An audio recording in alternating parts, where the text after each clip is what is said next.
할렐루야. 말씀을 함께 봅니다. 베드로 전서 1장입니다. 그 말씀 안으로 여섯 번째 시간입니다. 그 말씀 안으로 여섯 번째 시간입니다. 오늘은 소제목으로는 믿음으로 사는 사람, 믿음으로 사는 사람, 이런 소제목을 가지고 은혜를 나누겠습니다.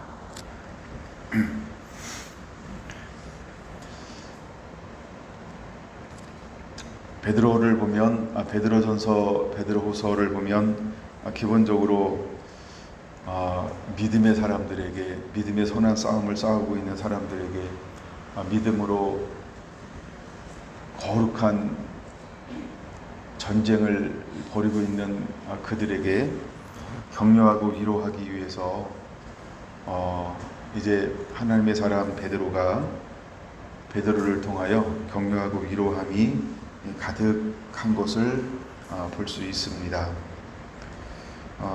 1절, 2절을 한번 보면 예수 그리스도의 사도 베드로는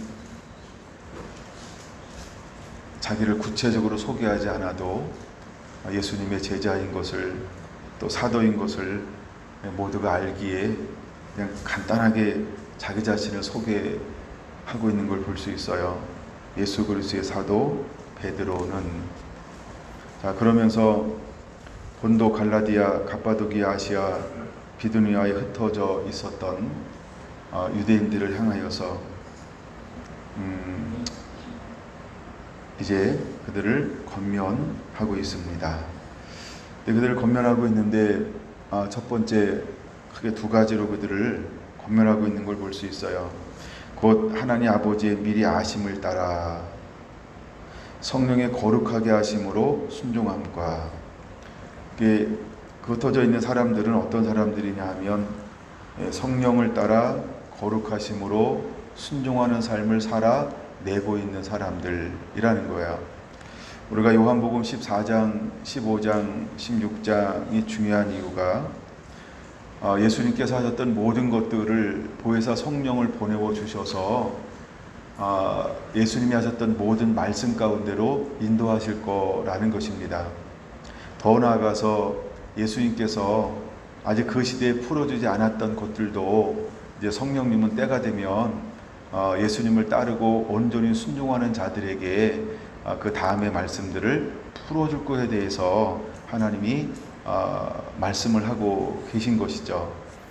그래서 흩어져 있지만 그들은 첫째적으로 어디에다 집을 짓고 있는가라고 할 때 믿음의 반석 위에 집을 짓고 있는 사람들, 그래서 하나님의 말씀대로 살고 있는 사람들, 고난이 와도 핍박이 와도 환난이 와도 좀 삶이 힘들고 어렵고 조롱과 멸시를 받고 그 사회에서 소외가 되어지고 좁은 길을 걸어간다 할지라도 그들은 성령을 따라 말씀 안에서 성령님이 인도하는 그 말씀 그대로를 순종하여 그 삶을 살아 하나님의 영광, 하나님의 기쁨으로 살아가고 있는 그 사람들을 향하여서 격려하고 위로하고 있는 모습을 볼 수 있는 겁니다. 이제 우리 안에는 어떤 것들이 올까요? 여러분, 우리도 믿음으로 살면 반드시 어느 때가 되면 말할 수 없는, 상상할 수 없는 그런 고난도 있을 거고 환난도 있을 거고 핍박도 있을 거고 또 많은 것들을 잃어버리고 빼앗기고 내려놓아야만 하는 그런 삶들이 우리에게 있을 수 있다라는 것입니다.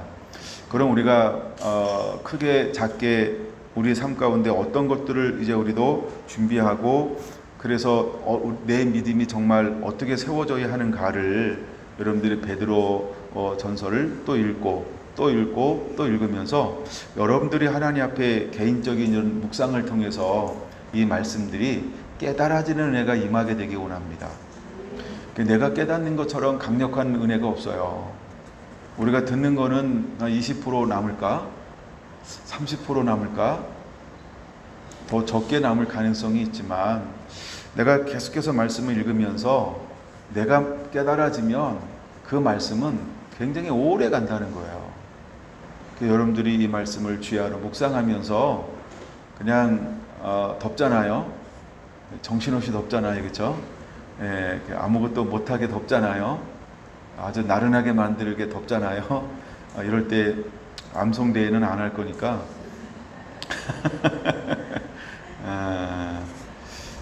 그러니까 말씀을 여러분들 계속해서 읽으면, 그래서 여러분들이 스스로 이 말씀을 좀 더 깨달아져서 이 말씀이 여러분 가운데 좀 더 이렇게 레마로 살아있는 말씀으로, 또 개인적인 은혜의 말씀으로 계속해서 각인되어진다면 그건 굉장한 힘이 될 거라는 것입니다. 여러분에게 이런 은혜가 임하기를 원합니다. 그래서 성령이 거룩하게 하심으로 순종함과, 성령의 거룩하심으로 순종하는 그 믿음의 반석 위에 우리를 먼저 세워 놓아야 한다라는 겁니다.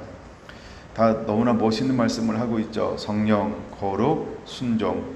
근데 결국 이것은 무엇을 하기 위함이냐 하면 믿음의 순종을 말하는데, 그 믿음의 순종이다라고 하는 건 믿음은 무엇으로 만들어졌다라고 했을 때 하나님의 말씀으로. 하나님의 말씀은 이 땅에 빛으로 오신 예수 그리스도, 이런 우리는 예수님으로 충만해야 한다는 겁니다. 그래서 예수님으로 충만되어지는 것, 우리 안에 그런 은혜가 있게 되기를 원합니다. 그래서 우리가 예수님을 깊이 묵상하는데, 정말 예수님께서 이 땅에 오셔서 하나님 앞에 어떻게 순종했는가, 그리고 자기 주변에 있는 사람들을 향하여 어떤 마음을 품고 걸어가셨는가, 이런 것들을 우리가 실제로 묵상하면서 본받는다라고 하는 게 뭘까. 여러분, 저기 위에 있는 마지막 그림은 내가 행한 것처럼 너희도 행하게 하려 함이니라, 내가 본을 보였다, 이렇게 말씀하시고 있는 것처럼 주님이 걸어갔던 그 길은 우리에게 뭘 보여주고 있는 것이냐 하면 본받아라, 이런 의미가 있잖아요. 그래서 우리는 예수님을 묵상하고 예수님이 어떻게 와서 사랑했고 사람들을 대했고, 또 정말 주변에 소외된 사람들, 병든 사람들, 아픈 사람들, 귀신 들린 사람들, 여러 가지 다양한 사람들을 만날 때 예수님은 그들을 향하여서 어떻게 반응하고 어떻게 섬겨냈는가, 이런 부분들을 한번 좀 그런 시각으로 말씀을 묵상해 보시기 바랍니다. 그러면 생각보다 많은 것들을 발견할 수 있게 될 거라는 것이죠. 제가 가끔 이런 부분에서 이렇게 멈춰서 묵상했던 적이 있는데, 예수님이 수많은 사람들이 몰려왔단 말이에요. 근데 예수님은 그 사람들을 향하여서 피하지 않았다는 거죠. 그들과 함께 있다는 거예요. 그러면 저도 사역도 해보고 막 해보지만 조금 피곤하거든요. 어떤 때 쉬고 싶기도 하고, 좀 화장실 가고 싶기도 하고, 어떤 때는 물도 좀 마시고 싶기도 하고, 막 이렇게. 근데 정말 또 이런 표현이 있잖아요. 예수님께 나와 다 고침을 받더라. 그러면 거기 이제 앞에 문장 보면 이런 문장이 있는 거예요. 무리가, 군중이, 하여간 많은 이라는 어떤 이런 단어들이 수식어가 있어요. 근데도 예수님은 뭐 하지 않았다? 다음 시간에 할게요. 여기까지입니다. 쳤다 해야 돼요. 이런 표현이 없다는 거예요. 그래서 우리가 어떤 이런 상황을 만날 때 정말 우리가 이웃을 대하는 태도, 또 영혼을 대하는 태도, 또 섬기는 태도가 정말 우리가 어떤 마음을 가져야 될까, 그런 것들을 제가 한번 묵상해 본 적이 있었습니다. 성령이 거룩하게 하심으로, 성령의 거룩하게 하심으로 순종하는 것. 여러분, 이것은 기본적으로 흐르는 게 뭐냐 하면 믿음의 말씀이라는 거예요. 믿음의 말씀 안에서 성령을 따라 순종하는 거예요. 믿음의 말씀 안에서 예수님의 뜻을 따라 순종하는 거예요. 믿음의 말씀을 따라 믿음의 말씀 안에서 하나님의 것을 순종하는 거예요. 이건 그걸 의미하는 거예요. 그래서 성령으로 거룩해 하심으로, 성령으로 거룩하게 되었어요. 근데 성령의 거룩하게 하심으로 순종하라 라고 말하고 있는 거죠. 여러분, 우리는 나의 일을 하는 것이 아니고 나를 보내시고 나를 부르신 그분의 것을 행하는 거라는 거예요. 그래서 나중에 쭉 또 살펴볼 겁니다만, 고난이 오는데, 시련이 오는데 뭐하라? 기뻐하고 즐거워할 수 있는 거예요. 고난이 있어요. 많은 시련이 있어요. 근데 시련이 있든 고난이 있든 뭘 느껴요? 마음속에 즐거움도 있고 기쁨도 있고 너무 행복한 거예요. 그 이유가 뭘까? 성령을 따라 하나님이 기뻐하는 걸 행하고 있기 때문에 그런 거예요. 성령 안에서 예수님이 기뻐하는 것을 행하고 있기 때문에 그런 거예요. 성령의 거룩하심으로 인도하는 대로 그대로 순종해 내고 있기 때문에 그런 거예요. 그 길을 걸어가고 있으니까 너무너무 마음속에 평안이 있고 행복이 있고 즐거움이 있는 거예요. 여러분, 우리에게 초점이 부정적인 것에 있으면 낭망한 거 시험 들어요. 정말 우리가 고난에 초점을 맞춘다 그러면 뭐 고난이 뭐 좋은 건 아니잖아요. 그렇죠? 시련이 뭐 좋겠어요. 불로 연단 받는 거 누가 좋아하겠어요. 근데 초점이 그 환경을 보는 게 아니라 그것을 통하여 주님이 뭘 하실 거지? 왜 주님이 이것을 내게 허용했지? 그래서 내가 주님이 왜 이걸 주셨을까라고 하는 이거를 생각하고 이거를 보니까 이 속에서 뭘 발견할 수 있는 거예요? 즐거움도 있고 기쁨도 있고 인내할 수 있는 거예요. 여기서 감사도 있고요. 아, 하나님이 원하는 데까지 내가 여기서 머물러야 되겠다라고 하는 그 놀라운 마음속에 믿음을 통한 그 인내함이 거기서 나올 수 있는 거예요. 그래서 여러분, 우리 모두가 믿음의 반석 위에 온전히 믿음의 순종함 위에 집을 짓는 자가 되기를 원합니다. 그것이 되지 않으면 베드로 전서는 우리 안에 안 풀어질 거예요. 지식적으로 풀 수 있어요. 예, 우리가 지식으로 베드로 전서를 뭐 쭉 풀어갈 수 있어요. 근데 우리가 기본적으로 베드로 전서를 나눌 때 믿음이라고 하는 것 위에 집을 짓지 않고 이걸 나누면 전부 다 지식이 돼버릴 거예요. 그 베드로 전서 나눴다. 제가 가끔 김 빠지는 얘기 하잖아요. 근데 뭐 똑같은 거예요. 믿음이라고 하는 반석 위에 베드로 전서가 베드로를 통해서 우리에게 주시는 이 음성을 듣지 않으면 그냥 지식에 불과해요. 그래, 뭐 기뻐하라, 믿음의 시련이 있다. 그러면 좋은 거야. 주님께 나를 뭐 마지막 때까지 견디는 자는 구원받을 거야. 그럴 거지 뭐. 남의 것처럼 이렇게. 근데 정말 내가 믿음의 집을 짓고 있으면 그때부터는 이 삶이 달라지는 거예요. 예, 달라지는 거예요. 그래서 우리가 베드로전서를 보기 전에 앞에 뭐가 놓여졌냐면 야고보가 놓여져 있단 말이에요. 그렇죠? 이건 제 생각인데요. 순서도 그렇게 했는지 내가 약간 하나님이 정확하게 말씀하신 걸 들어본 적이 없어가지고 내 생각인데 이 생각 한번 해봤어요. 베드로전서를 쓰기 전에 성경에는 야고보서가 있단 말이에요. 그 야고보서가 앞에 있는 이유가 뭐냐 하면 우리가 베드로전서 믿음으로 삶을 살아내는 사람이 베드로전서를 읽어야 된다.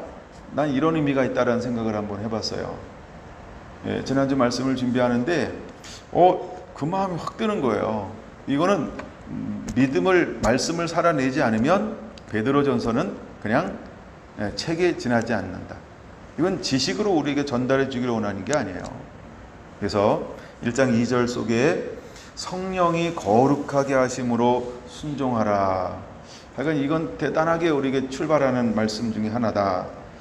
그 다음에 또 하나, 이제 두 번째는 뭐냐면 예수 그리스도의 핏뿌림을 얻기 위하여 택하심을 받은 자들아, 이렇게 말하고 있어요. 여러분, 예수 그리스도의 핏뿌리심을 받기 위하여. 왜냐하면 핏뿌림이라고 하는 건 대단한 거죠. 여러분, 구약의 수천 년 동안에 행해졌던 모든 것은 이것을 위한 하나의 모형이고 그림자였고 이것을 행하기 위해서 그렇게 수천 년을 달려온 거예요. 수많은 사람들을 불러서, 그죠? 모형을 만들어서 이 핏뿌림을 통하여서 새롭게 주님이 계획한 거, 하나님이 계획한 거를 이루기 위해서 여기까지 달려온 거예요. 근데 이미 이 사람들은 어디에 세워진 거예요? 그것 위에 세워진 사람들이라는 거예요.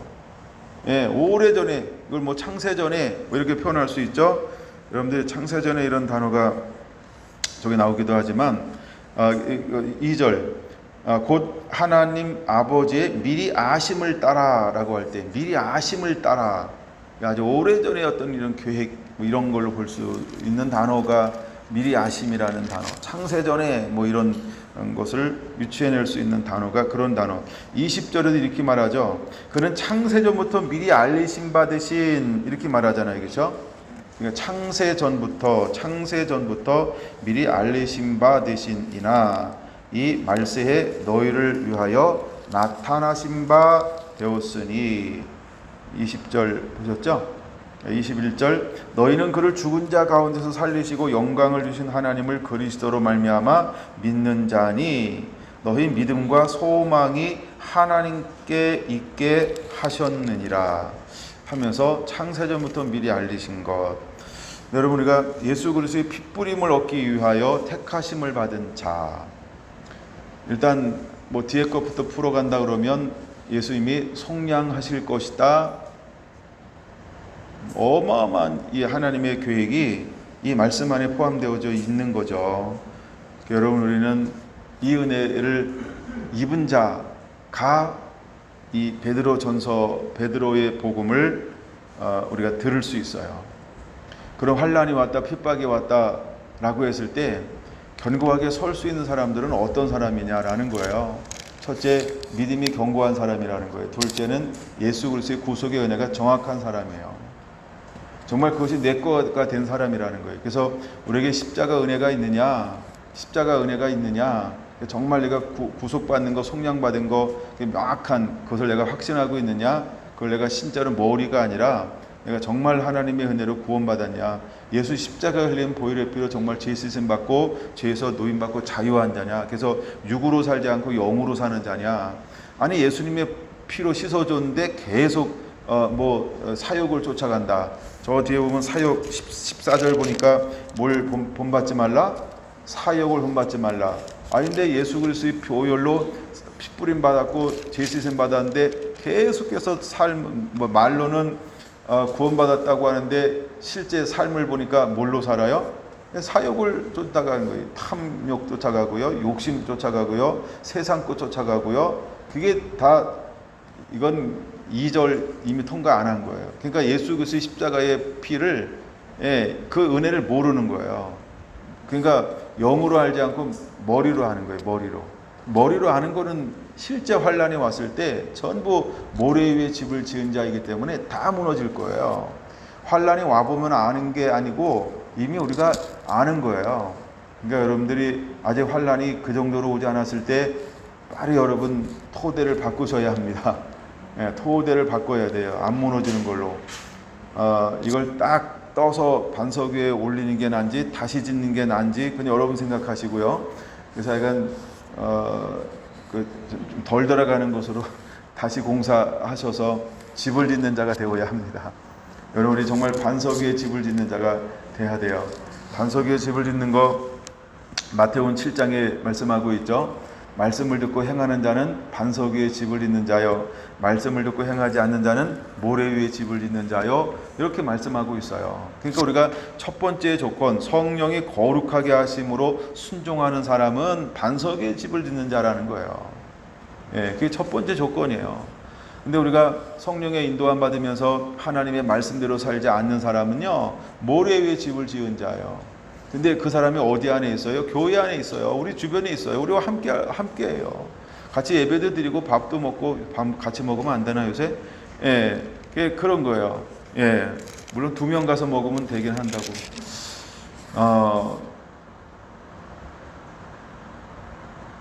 여러분, 우리가 함께 있는 것처럼 보이는데 실제로는 아닌 사람이 있을 수 있어요.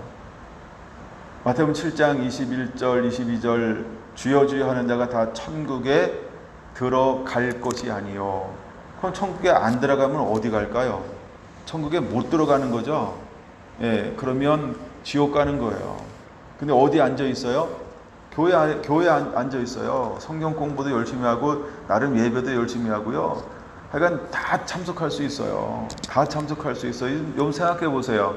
가라지가 어디 땅에 뿌려졌을까요? 알곡이 심어진 땅에 가라지가 뿌렸다는 사실을 여러분 기억하시나요? 다른 땅에 뿌려진 거 아니에요. 그렇죠?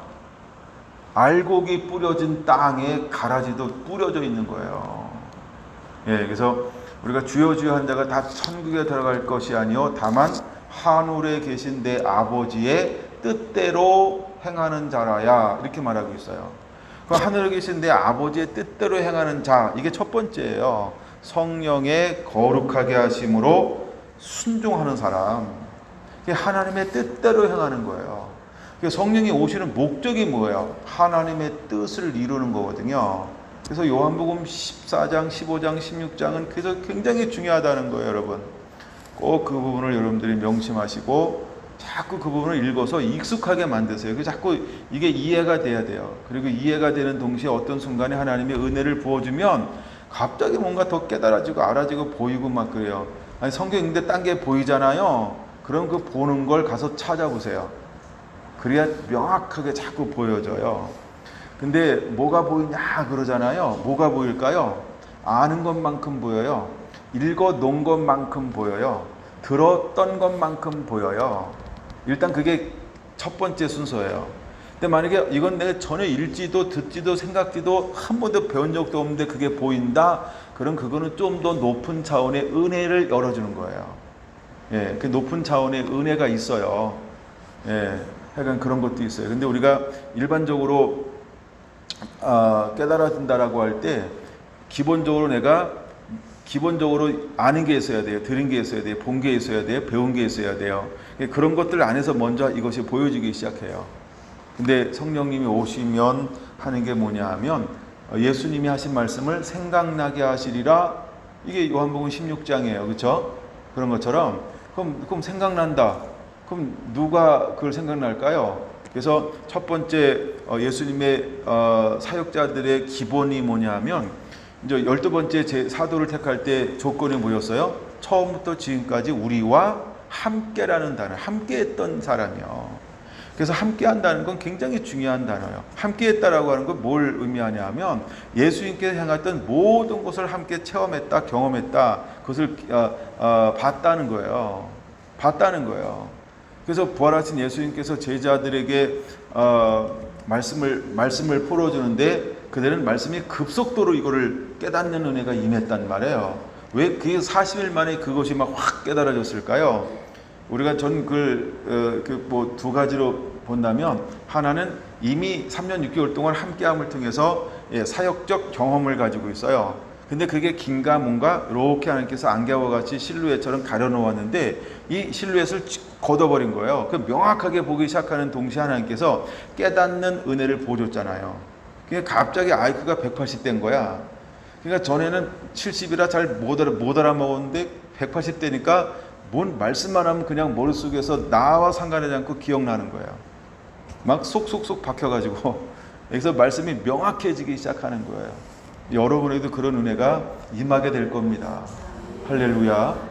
예. 왜냐하면 하나님께서 아무 육체로도 자랑하지 못하게 하기 위해서 하나님이 은혜를 부어주시면 그냥 명확하게 그것이 기억나는 거예요.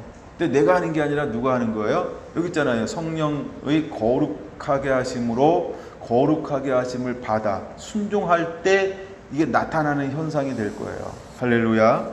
네. 아까 두 개 얘기한다고 하나 얘기하고 끝나고 넘어가요. 자, 두 번째 거 다시 볼게요. 예수 그리스도의 핏부림을 얻기 위하여 택하심을 받은 자들에게 이렇게 말하고 있어요. 여러분, 베드로전서는 전제가 굉장히 중요한 전제이기 때문에 이 부분을 좀 더 나누는 거예요. 제가 이 부분을 어디로 본다고 얘기했냐면 히브리서 9장, 8장으로 좀 본다 그랬죠. 그렇죠? 9장 한번 볼까요? 9장 히브리서는 많이 안 넘어가도 되니까 9장 12절 한번 보겠습니다. 준비됐나요? 12절 같이 한번 읽습니다. 찾으신 분은 시작. 염소와 송아지의 피로 하지 아니하고 오직 자기의 피로 영원한 속죄를 이루사 단번에 성소에 들어가셨느니라. 할렐루야. 예수님의 피로 우리를 구속하셨다라는 거. 22절 한번 보겠습니다. 22절. 율법을 따라 거의 모든 물건이 피로써 정결하게 되나니 피 흘림이 없은즉 사함이 없느니라.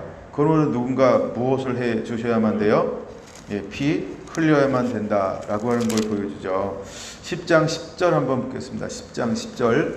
이 뜻을 따라 예수 그리스도의 몸을 단번에 들이심으로 말미암아 우리가 거룩함을 얻었느니라. 14절까지 제사장마다 매일 서서 섬기며 자주 같은 제사를 드리되 이제는 언제나 죄를 없게 하지 못하였거니와 오직 그리스도는 죄를 위하여 한 영원한 제사를 드리시고 하나님 우편에 앉으사 그 후에 자기 원수들을 자기 발등상이 되게 하실 때까지 기다리시나니 그가 거룩하게 된 자들을 한 번의 제사로 영원히 온전하게 하셨느니라. 19절 봅니다. 그러므로 형제들아 우리가 예수의 피를 힘입어 성소에 들어갈 담력을 얻었나니.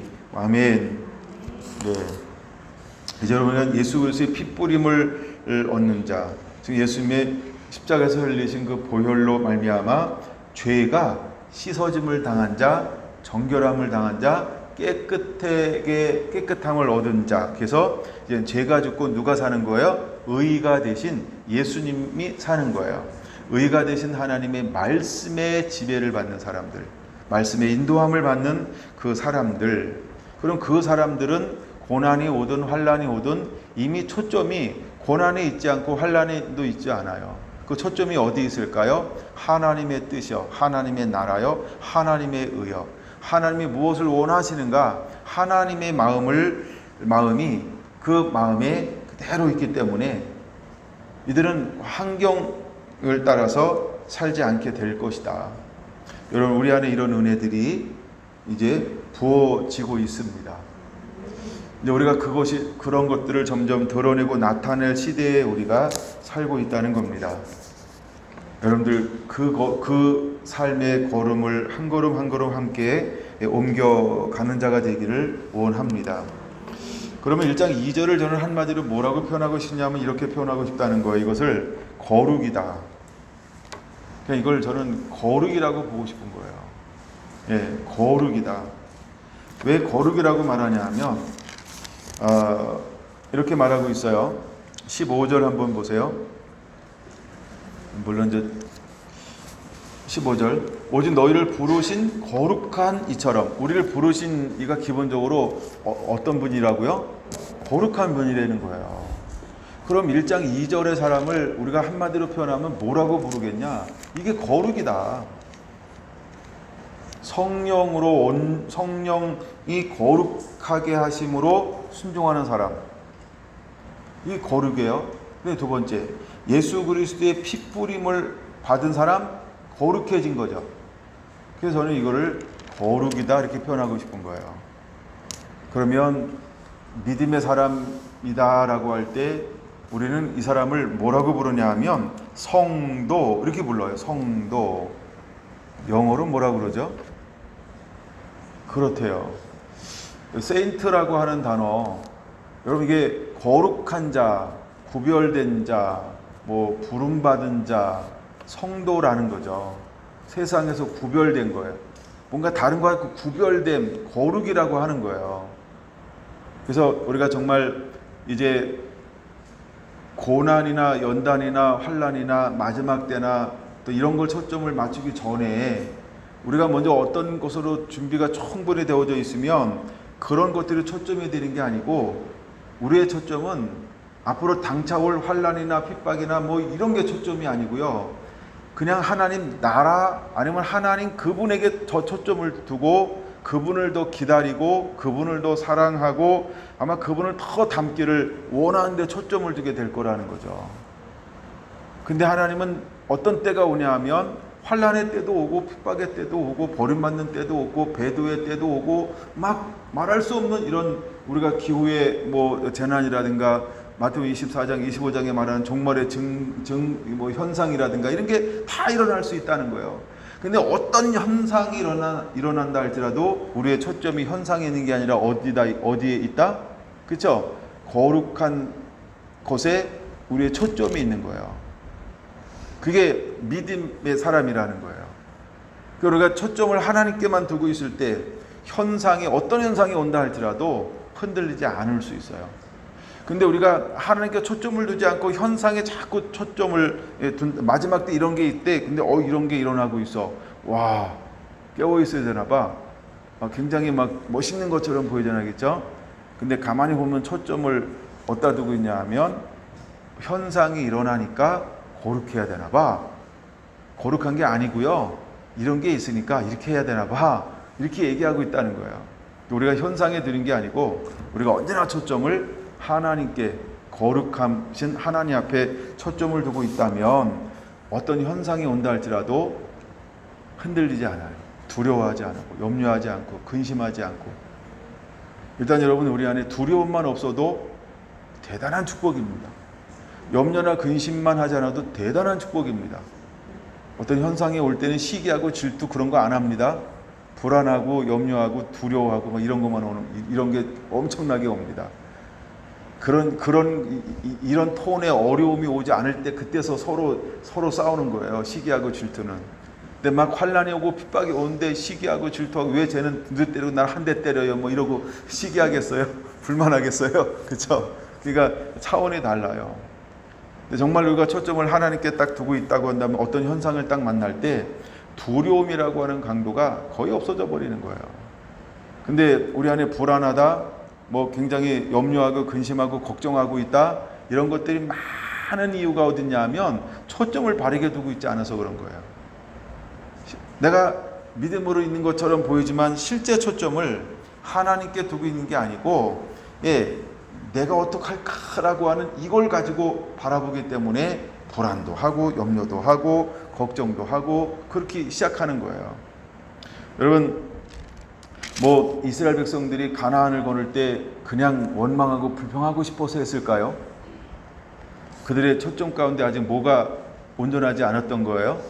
믿음의 말씀 앞에 믿음의 반석의 집을 온전히 짓지 않았기 때문에 오는 거예요. 근데 처음에 원망하고 불평했던 사람들은 어떤 사람들이었다라고 성경은 말하죠. 민수기에 보니까 섞여 있었던 사람들, 이런 표현도 있고, 다른 족속들, 이런 사람도 있고, 또 잡족들, 이런 표현도 있어요. 근데 이 사람들이 계속 뭘 하기 시작하는 거예요? 원망도 하고 불평도 하고 시험도 하기 시작하는 거예요.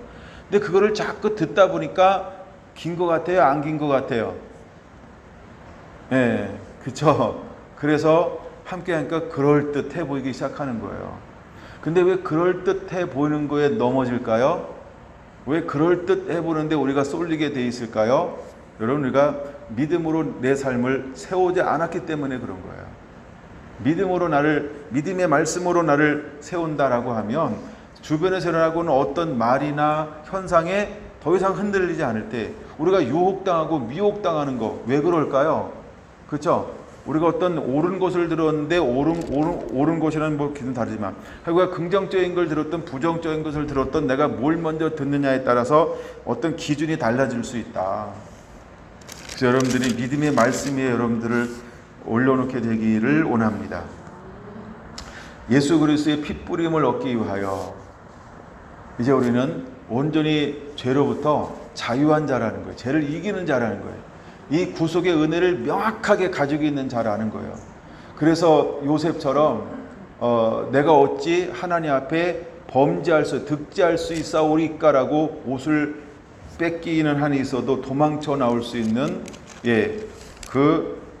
보이지 않는 하나님을 보는 것처럼 경외함이 우리 가운데 소유한 사람, 바로 이 사람이 이 두 번째 조건의 사람이라는 거예요. 예수 그리스도의 핏부림을 얻기 위하여 하는 이 핏부림을 얻은 사람이요. 이제 여러분, 우리는 죄에서 이 부분이 명확하게 세워져 있게 되길 원합니다. 그래서 베드로는 전제를 두 가지로 하는 거예요. 하나는 성령의 거룩하심으로 순종하는 사람, 두 번째는 예수 그리스도의 핏부림을 누리고 있는 사람, 그래서 하나님의 온전한 기쁨이 되어서 그 말씀과 영광을 이루어낼 수 있는 그 사람을 권면하고 있다는 거죠. 근데 이제 이 사람들에게 무엇이 오냐 하면 환란이 오고 핍박이 온다는 거예요. 그렇게 사는데 정말 이 땅이 아니고 온전히 하나님의 말씀 기쁨이 되어서 말씀으로 사는데 무엇이 허용된다? 그렇죠. 고난도 오고 환란도 오고 이제 이렇게 될 거라는 거예요.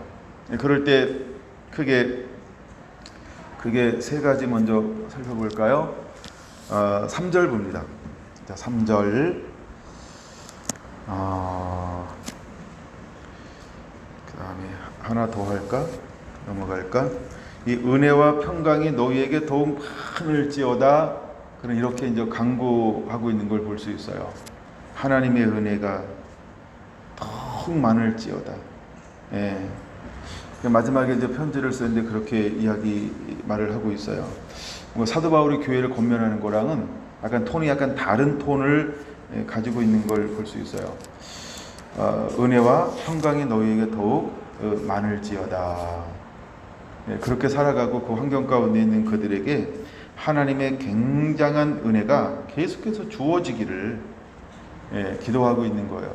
여기서 말하는 은혜라고 하는 것은 어떤 의미가 있을까? 이거는요, 베드로가 체험하도록 이 하나님의 은혜를 깊이 더 체험하고 더 깊은 은혜를 누리기를 원하는 그런 마음으로 이제 흩어진 나그네와 같은 그 성도들을 향하여서 간구하고 있는 그런 기도라고 하는 것이죠. 예. 나중에 또 감동될 때 더 나누고. 3절. 자, 우리 주 예수 그리스도의 아버지 하나님을 찬송하려다. 그의 많으신 긍휼대로 예수 그리스도의 죽은 자 가운데서 부활하게 하심으로 말미암아 우리를 거듭나게 하사 산 소망이 있게 하시며 썩지 않고 더럽지 않고 새하지 않는 유업을 있게 하시나니 곧 너희를 위하여 하늘에 간직하신 것이라 하면서 이제 성도들이 어떻게 구원받는가라고 하는 이 구원에 관한 초점을 가지고 그들을 위로하고 격려하고 있는 것을 볼 수 있습니다. 5절. 너희는 말세에 나타내기로 예비하신 구원을 얻기 위하여 이렇게 말하고 있죠. 여기서 나타낸다라고 하는 말이 여기 짧은 거에 몇 번 기록되어져 있는데 일단 7절도 한번 볼까요? 7절도 보니까 너희 믿음의 확실함은 불로 연단하여도 없어질 금보다 더 귀하여 예수께서 나타나실 때에 이걸 우리는 마지막 때 주님께서 오신다, 재림이다 이렇게 보는 거고요. 한 군데 더 볼까요? 13절. 그러므로 너희 마음의 허리를 동이고 근심하여 예수께서 나타나실 때에 똑같이 이거를 우리가 주님이 오신다, 말세다, 재림이다, 재림 직전이다. 이렇게 우리가 말세라는 걸로 한번 이해를 하면 좋을 거예요. 언제 주님께서 오실 거다. 5절. 너희는 말세에 나타내기로 예비하신 구원을 얻기 위하여. 우리가 고난받는데 하나님 마지막 때에 뭘 나타난다고 하는 거예요? 하나님 반드시 구원하실 것이다. 어떤 사람을? 아까 2절에 두 가지를 겸비한 사람을 구원할 것이다. 믿음의 반석 위에 집을 짓는 사람이요, 그 다음에 예수 그리스도의 피로 말미암아 제사함 받은 사람이요. 그래서 하나님이 이 사람을 반드시 구원할 것이다. 그러니까 너는 성령으로 거룩하게 하심으로 이제 말씀을 따라 믿음에 순종하는 한 나라와 뜻을 이루는 사람이 되었고, 또 제사함 믿음의 길을 걸어가고 있으니까 너는 믿음의 선한 싸움을 싸우고 있으면 반드시 하나님께 너를 구원할 거야 라고 하는 거예요. 예, 그래서 그 구원에 대한 소망을 다시 격려하고 있죠. 그 다음에 6절에 보면 6절에서 6절 먼저요. 그러므로 너희가 이제 여러 가지 시험으로 말미암아 잠깐 근심하게 되지 않을 수 없으나 오히려 크게 기뻐하는도다. 여러 가지 시험이 온다는 거예요. 근데 여러 가지 시험이 오는데 이것이 오래될 거냐가 아니라 잠깐이라는 거예요. 근데 우리 입장에서는 길 수 있죠. 근데 우리가 하나님의 입장이나 또 지나놓고 보면 잠깐이구나 막 이런 거잖아요. 그렇죠? 우리가 주사 맞을 때 아이들 얼마나 울어제껴요. 근데 그냥 한번 진짜 딱 넣다 빼면 되는데, 그쵸, 그냥 지금 분위기에 압도돼가지고 벌써. 그래서 참 제가 병원 갈 때 제일 이렇게 힘이 많이 들어간 병원은 치과였던 것 같아요. 그래가지고 힘을 막 나중에 막 여기 손에 보면 진땀이 막 다 나 있고 막 등짝에 막 땀이 흘러 있고 막 이런 거 막 이러는데 저도 이쪽에 하나 해냈거든요. 예, 또 오래 그냥 한 번 오고 두 번 오고 아니고요. 자꾸 보고 싶대요, 치과는. 네. 그러니까 이제 근데 여기 보면요, 여러 가지 시험이 있는데 중요한 거는 잠깐이라는 거예요. 잠깐. 그 시험 때문에 근심하게 되지 않을 수 없으나 오히려 기뻐한다는 거예요. 시험인데 왜 기뻐할까요? 그 이유는 일단 우리가 1장 2절을 깊이 우리가 은혜를 받으면 왜 그런지가 그냥 오는 거예요. 그래서 2절이 굉장히 중요하다. 우리가 이제 믿음의 사람 거듭났잖아요. 우리의 소망은 하늘에 있잖아요. 하나님의 기쁨, 하나님의 나와 함께 하는 거예요. 하늘의 영광이 나와 함께 있어요. 근데 시련이 왜 오는가 봤더니 그 시련을 통해서 하나님이 나를 만드는구나 라고 생각하니까 이제 시련을 통해서 인내를 만들어내고 인내가 연단이 되고 연단을 통해서 금보다 더 귀한 이제 하나님의 그 사역을 이루기 위해서 하나님 내게 허용하는 놀라운 하나님의 축복의 방법이라고 하는 것을 여기서 보기 시작하는 거예요. 그냥 시련이 아니고요. 그 시련을 통해서 하나님께서 나를 빚으시는구나, 만지시는구나, 나를 준비시키는 거로구나, 나를 뛰어넘게 하는구나, 도약하게 하는구나, 새로운 비전을 거기서 바라보는 거예요. 근데 고난을 다가오지 않았을 때는 전혀 보이지 않았던 하나님의 계획이나 부르심이나 나라나 막 이것이 고난을 들어가면 이걸 하나님 왜 주실까라고 할 때 보이는 거예요. 그게 뭔가 느껴지는 거예요. 그래서 이건 내가 가야 되겠다라고 이제 스스로 마음속에서 자원함이 막 우러나오는데, 사랑하면 순종하게 되어져 있어요. 사랑하면 희생하게 되어져 있죠. 사랑하면 헌신하게 되어져 있죠. 사랑하면 인내하게 되어져 있어요. 여러분, 사랑하면 덜 아프대요. 뭐 호르몬이 뭐 나온대나 뭐? 하나님이 우리 몸의 구조를요, 나도 모르는데 그 호르몬이라는 이름으로 그런 호르몬을 만들어 놓으셨대요. 여러분, 아프면 사랑하세요. 괴로우면 사랑하세요. 더우면 사랑하세요. 사랑하면 아직도 뭐 우리가 다 발견했을까요? 호르몬의 종류를? 난 다 안 발견했을 거라고 생각이 들어요. 근데 우리가 사랑하면, 우리가 하나님의 기뻐하는 하나님의 성품으로 우리가 삶을 살아내면 우리 몸이라고 하는 건요, 정말 막 무궁무진하게 뭔가 이렇게 계속 만들어질 수 있는, 새로운 뭔가 이렇게 분출되어질 수 있는 그런 몸의 구조를 하나님께서 이미 창세전에 우리 속에 집어 넣어놨다는 거예요. 그거를 하나하나 발견해야겠는데 그걸 그냥 몇 개 발견한 것 뿐이에요. 근데 우리가 사랑함으로 섬길 때 놀라운 우리 몸속에 그런 변화들이 일어나게 될 거다. 할렐루야. 그래서 우리가 시련이 왔을 때, 고난이 왔을 때, 이런 박해가 왔을 때 그걸 통해서 하나님께서 우리를 통하여 무엇을 하기를 원하는가? 7절 명확하게 그는 이렇게 고백하고 있죠. 너희 믿음의 확실함은이라고 말하셨어요. 그러니까 이 시련이, 여러 가지 시련이 오는데 이 시련이 오는 이유는 무엇 때문에 오는 것이다? 네가 예수 그리스도의 자녀이기 때문에, 하나님의 아들이기 때문에 온다. 너 믿음을 가졌기 때문에 그래. 말씀을 가졌기 때문에 그래. 너 하늘의 보배를 가졌기 때문에 핍박이 오는 거야 라고 그걸 전제로 하고 있는 거, 이거는 까놓고요, 드러내놓고, 베드로전서는 너 믿음의 사람이기 때문에 연단이 오고 핍박이 오고 환란이 오는 거야 라고 이걸 전제로 그냥 쑥 깔아놓고 간다니까요. 그걸로 봐야 이게 더 잘 풀려요. 그래서 7절에 너의 믿음의 확실함은 불로 연단하여도 없어질 근보다 더 귀하여 예수 그렇게 나타나실 때에 칭찬과 영광과 존귀를 얻게 하려 함이니라, 이렇게 명확하게 말하고 있죠. 현재의 고난은 장차 나타날 영광과 좋게 비교할 수 없도다. 이 말씀이 어디 있을까요? 모르시면 간단하게 대답할 수 있어요. 성경에 있어요. 누가 그러더라고요? 로마서 8장 18절이라고. 내가 성경에 있어요. 뭐 둘 다 가르쳐 줬으니까 눈치채시고요. 그래서 현재의 고난은요, 장차 나타날 영광과 좋게 비교할 수 없다는 거예요. 그게 사도 바울의 고백입니다. 현재의 고난, 장차 나타날 영광과 좋게 비교할 수 없다는 거예요. 그러니까 믿음의 사람들은, 거듭난 사람들은 육의 생각이 아니라 영을 쫓는 사람은 현재 있는 그 고난을 어떻게 받아들일까요? 그렇죠? 장차 나타날 영광과 좋게 비교할 수 없기 때문에 고난 뒤에 숨어져 있는 이것을 통한 하나님의 놀라운 섭리를 보기 시작하는 거예요. 여러분, 우리가 그걸 가지고 있을 때 힘이 나는 거예요. 인내할 수 있는 힘이 나는 거예요. 여러분, 제가 운동을 하고 밥을 줄이고 막 이렇게 지금 막 엄청난 싸움을 하잖아요. 뭘 바라보기 때문에 그럴까요? 소망을 바라보는 거예요. 소망. 그쵸. 더 날씬해지겠지 뭐 이런 거요. 건강하게 날씬해지겠지 이런 소망이 있기 때문에 먹는 걸 절제하고 이거 아주 재미는 좀 없어요. 예.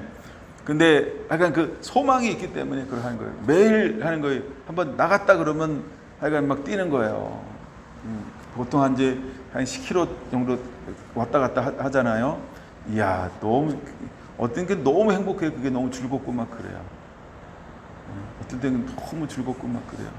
지금 이제 너무 더워서 약간 이렇게, 스스로 조절하는 거죠. 이렇게 좀 조절하자 그러고. 그래도 제가 거의 막 찍었잖아요. 그쵸? 예.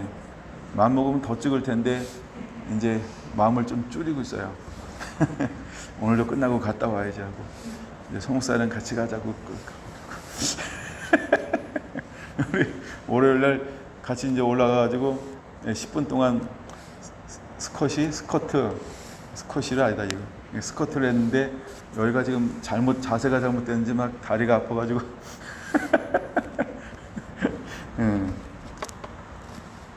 내가 3개월 동안 꾸준하게 한번 해보기로 약속을 했어요. 사모님 확인해서 어떻게 매를 올리셔야 돼요. 했습니다 이러고. 보세요. 이게 불로 연단하여도 없어질 금보다 더 귀하여 예수 그리스도께서 나타나실 때에, 주님께서 오실 때죠. 그러니까 그 고난을 통해서만 뭘 얻을 수 있는가라고 할 때, 하나님은 베드로 사도를 통해서도 동일한 걸 우리에게 고백하고 있는 거예요. 칭찬과 영광과 존귀를 얻게 할 것이다 라고 말입니다. 8절, 예수를 너희가 보지 못하였으나 사랑하는도다. 예수를 너희가 보지 못하였으나 사랑하는도다. 이미 도마로 끝났나 봐요. 도마로 만져보고 놓아보고 믿는 믿음보다, 그쵸, 보지 않고 믿는 믿음이 더 크다라고 했는데, 지금 여기 환난과 핍박을 당하고 흩어져 있는 이 사람, 믿음의 사람들은 이미 그 큰 믿음을 소유하고 있는 사람이라고 하는 걸 이 8절 한 절로 우리에게 보여주는 거예요. 보지 못하였으나 사랑한대요. 그렇죠? 아까 사랑하면 어떤 호르몬이 막 나오는지 아시죠? 그러니까 이들은 이미 믿음인데, 보지 못하였으나 말씀을 듣고 그를 사랑합니다. 이제도 보지 못하나 믿고 말할 수 없는 영광스러운 즐거움으로 기뻐하나니 믿음의 결국은 곧 영혼의 구원을 받음이라. 그럼 불로 연단이 오고 핍박이 오고 환난이 오는데 그들이 기뻐하고 즐거워하는 그 이유가 무엇인 거예요?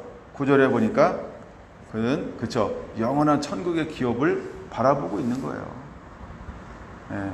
영원한 천국의 기업을 바라보고 있기 때문에 그것이 가능하다는 거죠. 이걸 우리는 정리를 하면 이렇게 정리할 수 있어요. 첫째, 그들은 산소망을 가졌기 때문이다. 산소망을 가졌기 때문이다. 3절. 두 번째, 그들은 유업이라고 하는 건 천국의 기업을 가졌기 때문이다. 그 다음에 세 번째, 5절에 보면 그들은 구원을 얻은 자이기 때문이다. 하여간 이렇게 세 가지로 정리를 한번 해 볼 수 있습니다. 자, 이제 오늘 제목이 뭐였죠? 믿음으로 사는 사람이라고 했어요. 그 부분을 좀 간략하게 정리하고 오늘 말씀을 마쳐볼까 하는데요. 3절을 다시 한번 읽습니다. 3절 마지막 부분 한번 읽어볼까요? 3절 다같이 읽죠. 시작. 우리 주 예수 그리스도의 아버지 하나님을 찬송하려다. 그의 많으신 긍휼대로 예수 그리스도를 죽은 자 가운데서 부활하시게 하심으로 말미암아 우리를 거듭나게 하사 산 소망이 있게 하시며. 할렐루야. 믿음은 산 소망이다.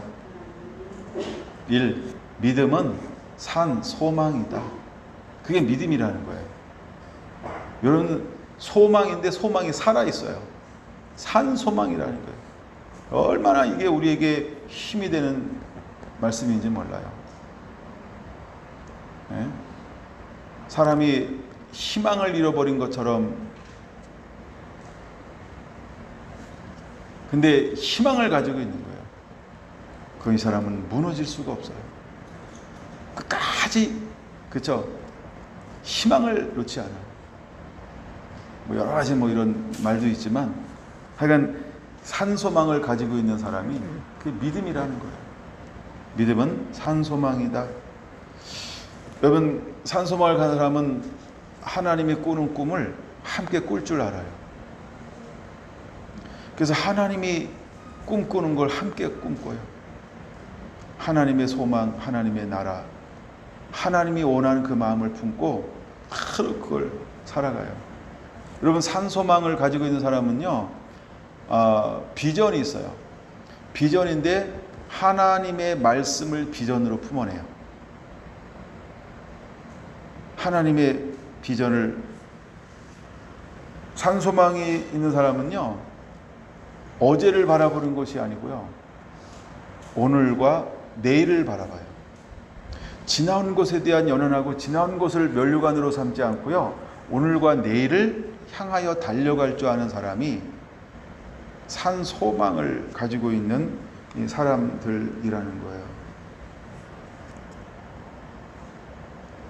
이 산소망을 가지고 있는 이 사람은요, 하나님을 어떻게 기쁘시게 할까, 하나님의 아름다움과 하나님의 기쁨을 향해서 그 말씀 하나하나를 그대로 온 마음으로 품어내서 하나님의 기쁨으로 그 앞에 설 줄 아는 사람이라는 거예요.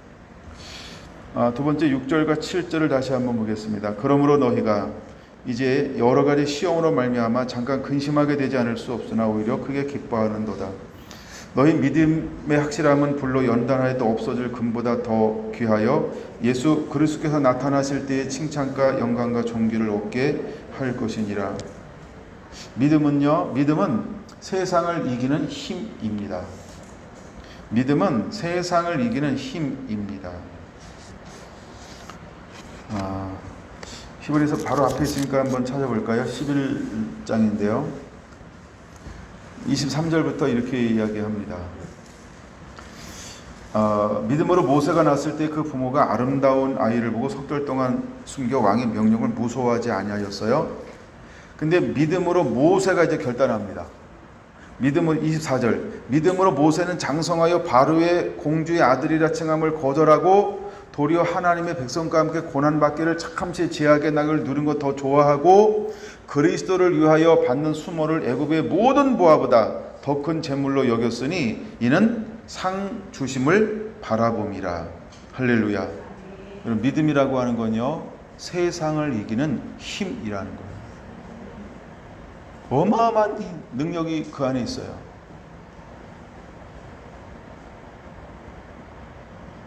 그러니까 환난이 와도 핍박이 와도 믿음 때문에, 내가 예수님 때문에 어떤 것이 내 앞에 다가온다 할지라도 참 믿음을 가지고 있는 사람은요, 세상을 이겨내는 힘이 있다는 거예요.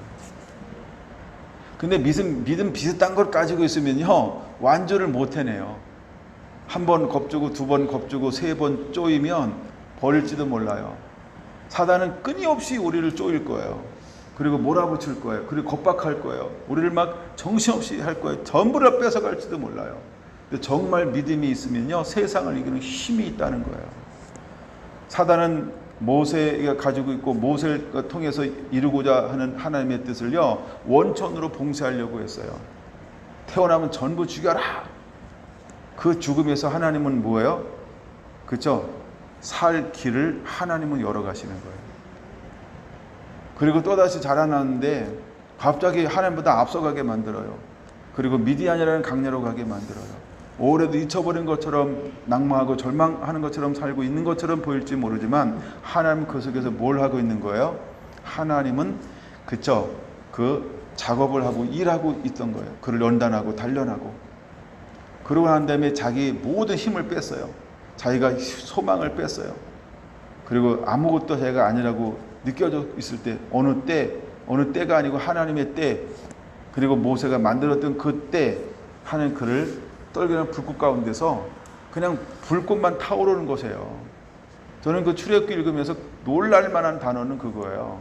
그 이상한 불을 보고 내가 올라가 보리라.